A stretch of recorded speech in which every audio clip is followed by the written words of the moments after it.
My name is Joe Jardine. Perhaps you heard of me. I'm a freelance journalist, and for the past 60 years, I've been hot after the scoop of the century, finding the most notorious man of the new millennium, Osama bin Laden. There's a $20 million price on Osama's head, but I'm not motivated by the money. What really drives me is to be the first and only journalist that finds him and gets his story. But where to look? Osama could be most anywhere. It's a big world out there. 7 big continents. Where would he be hiding? Maybe, just maybe, I could find Osama on MySpace. Everybody's on MySpace. Hillary, John McCain, Christian Stephan, everybody. Signing up as his friend could be my foot in the door. Nope, this isn't working. I bet it's been tried before already. There's got to be thousands of reporters on this trail, but I need a resource base that no one would think of using. And that's when it hit me.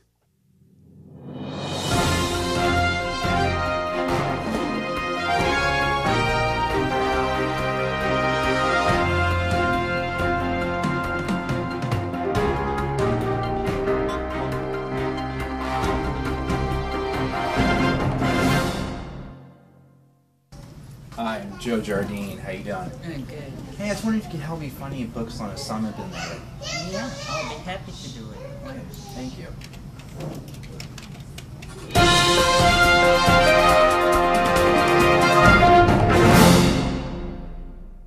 I hit the jackpot. These books would be my guide. There's gotta be some sort of clues in here that would tell me of his whereabouts. Gotta keep reading. Reading. And just when I felt this was going nowhere, it hit me.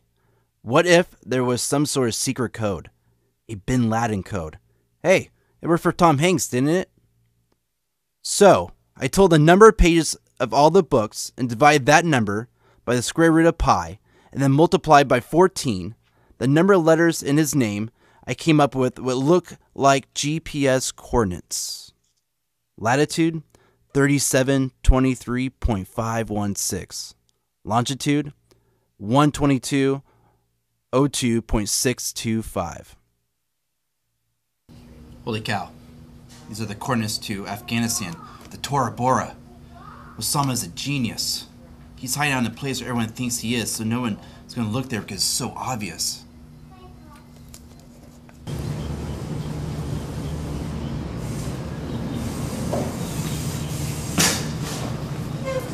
Yes, Ariana Airlines? Yes, I need to book a flight immediately. Where to? Kabul, Afghanistan. Yes, my credit card number is... And it seemed like in no time, I was in country, straddling the border between Afghanistan and Pakistan, driving a dusty track that showed the wear and tear of 30 years of war. Bomb craters everywhere. And what lay the road's end? The Tora Bora mountain range. And the caves poured into those mountains. And who would I find up there? In 1992, he claimed responsibility for attempting to bomb U.S. soldiers in Yemen. 2 Austrian tourists were killed.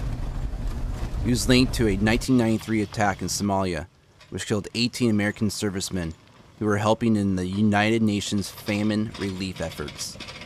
Also, in 1993, he was linked to the first World Trade Center bombing, which resulted in 6 dead and more than 1,000 injured.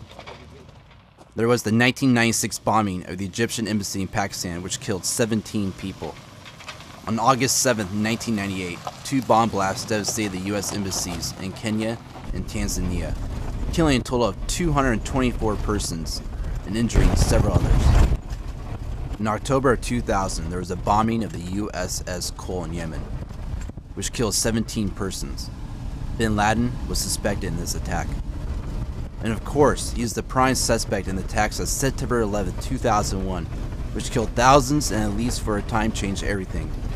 And to top it all off, he's been tied to several assassination attempts on people like Bill Clinton, the Pope, Jordan's Crown Prince Abdullah, and Egyptian President Hosni Mubarak.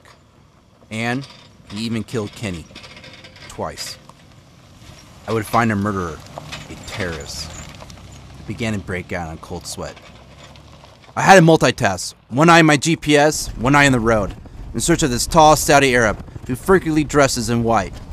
They refer to him as the White Sheik.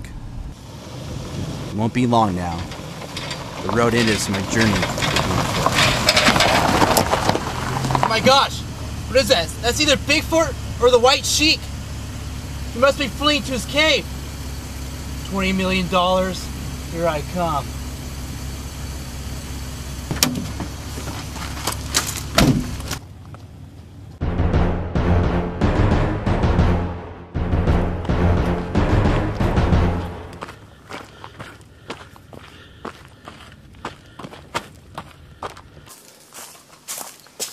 Oh my gosh, this must be it. That's what we're waiting for.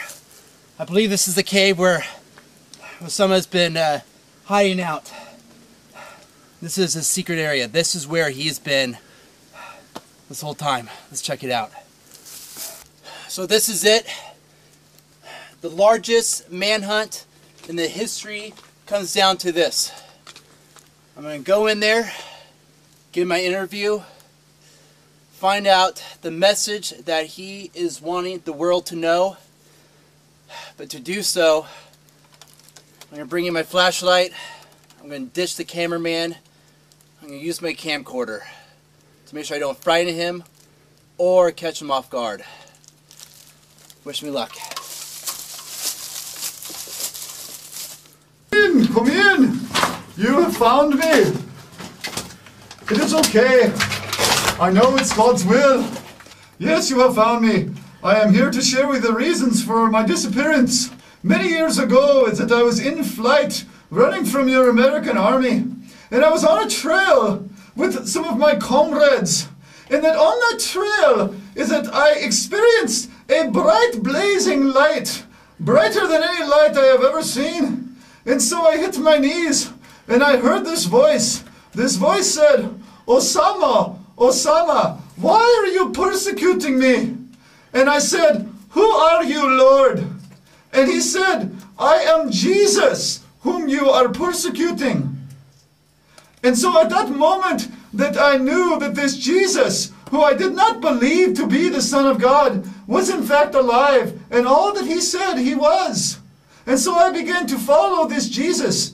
And so for the last 3 years I have been studying the Gospels and getting to know him better. And during these past years is that I have been traveling through these caves and in this country and making disciples of Jesus Christ. I know now that I have been the worst of all sinners, worse than an infidel. But now I know that I have found mercy in Jesus. And so I am now following the Lord Jesus Christ.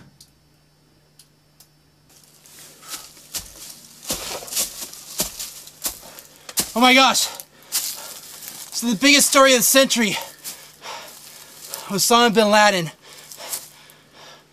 he's now the follower of Jesus Christ.